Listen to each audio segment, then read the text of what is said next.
Lomé, capitale du Togo. Chaque matin est son vacarme. Congestion des axes, pollution, nuisances sonores, le trajet entre le centre et la périphérie pour le travail ou les loisirs devient rapidement source de pollution.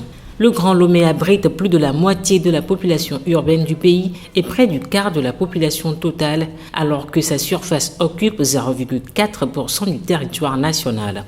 60-70% de l'habitat en général dans les villes en Afrique de l'Ouest, ce sont des habitats informels et donc c'est la population qui fait la ville avant tout. Donc il faut la soutenir, cette population, il faut l'encadrer et il faut le faire avec elle. Pour que l'homme soit au cœur de cet outil, il faut que l'approche de planification soit une approche multi-acteurs pluridisciplinaire.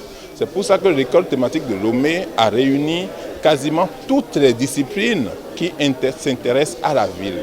À l'instar de Lomé, la plupart des villes des Suds font face aux enjeux de la dynamique d'urbanisation. Aménager la ville avec et pour ses citoyens est au cœur des réflexions de la deuxième école thématique sur les villes durables. La rencontre est co-organisée par le Centre d'excellence régionale sur les villes durables en Afrique de l'Université de Lomé et l'Institut de recherche pour le développement.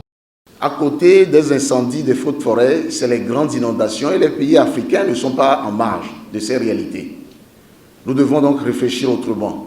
Réfléchir pour bâtir des villes qui nous permettent non seulement de contenir l'essentiel de la population mondiale, mais en même temps surtout de disponibiliser de toutes les données nécessaires pour que l'on puisse vivre dans un cadre décent. Pour ces acteurs, l'événement devra permettre de créer une commission multidisciplinaire pour des propositions aux décideurs politiques afin de planifier la ville de demain, une ville écologique qui veille à son développement économique et social tout en se préoccupant du bien-être de tous.